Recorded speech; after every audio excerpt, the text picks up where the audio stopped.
dunya, c'est-à-dire la vie, 115 fois.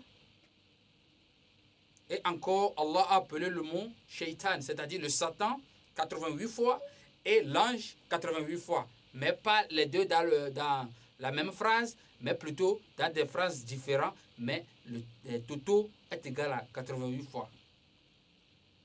Et maintenant, Allah a cité le mot iman, c'est-à-dire foi, et la mécréance, 25 fois, 25 fois. Allah a appelé le mot Jannat, c'est-à-dire le paradis, a cité le paradis dans le Saint-Coran et l'enfer dans le Saint-Coran 77 fois, 77 fois. Allah a appris la prière, salawat, les prières 5 fois dans le Saint-Coran, dans tout le Saint-Coran. Et nous prions 5 fois par jour.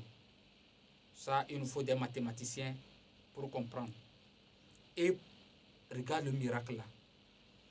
Allah qui a créé la terre. Le mot terre a été cité 13 fois.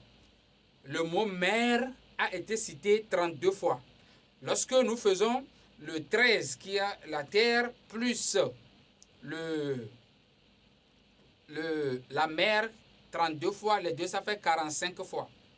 Et les 45 fois là, ça fait les... Si on veut faire le calcul de pourcentage, nous trouverons les pourcentages de la place occupée par la terre et le pourcentage occupé par la mer. C'est-à-dire, la mer représente 71% et la terre représente 28%. Les deux font 100%, 28, et quelques et 61, et quelques, les deux font 100%. Ça, ce sont les mathématiciens qui peuvent comprendre ce genre de choses. Mais écoutons bien. Pour terminer, le miracle, Pharaon, que au moment où Allah dit à Pharaon de se repentir, Pharaon, au moment où il a trouvé la mort, au moment où il veut mourir, il dit, je crois aux enfants d'Israël.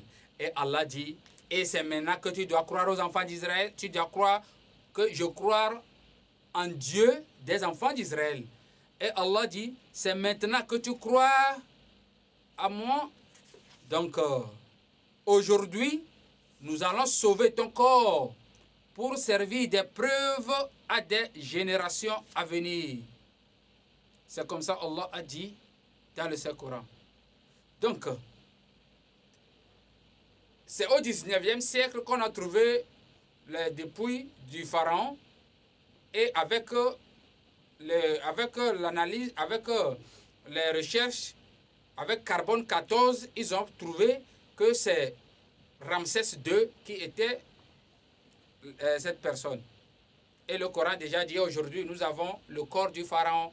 Et c'est depuis le 7e siècle que Mohammed sallallahu alayhi wa sallam a dit ça. Et au 19e siècle, on a découvert le nom, on a découvert le pharaon là. Et de même qu'il y a un océanologue qu'on appelle commandant Cousteau qui a trouvé dans la mer, il y a deux. Il y a la mer, dans la mer, il y a l'eau, il y a l'eau salée et l'eau douce, et les deux ne se mélangent pas. Mais le Coran a déjà parlé de ça. Le Coran a parlé que c'est lui qui fait circuler l'eau. L'un est doux, l'autre est amer, et il y a une barrière infranchissable entre les deux. Et nous avons l'exemple là à Neho ici. Le Coran en a parlé. Mohammed sallallahu alayhi wa sallam, qui n'a pas de science en ce moment, a pu dire ça. C'est pour ça qu'il y a certains scientifiques qui ont dit, donc s'il a pu dire ça, personne ne peut avoir accès à ça si ce n'est une révélation émanant du Seigneur de l'univers, parce que c'est lui seul qui connaît ça. Et c'est à nos générations que nous avons pu, avec les appareils, que nous avons pu faire cette découverte. Donc le Coran ne peut pas être un livre écrit par un illettré et qui va être en accord avec la science. C'est pourquoi, pour vous orienter, vous allez chercher le livre de Maurice Bucaille qui dit le Coran, la science et la Bible. Si tu as pu trouver l'œuvre là, l'ouvrage là, l'islam, la science, le Coran, la science et la Bible, vous allez comprendre beaucoup de choses du Saint-Coran et de la Bible. Qu'Allah facilite. Qu'Allah nous donne la compréhension. Qu'Allah fasse que nous soyons son serviteur élu. Qu'Allah facilite la vie pour nous. Assalamu alaikum wa rahmatullahi wa barakatuh. Alhamdulillah, midak bena mau, nous sepatato. Mau ke wana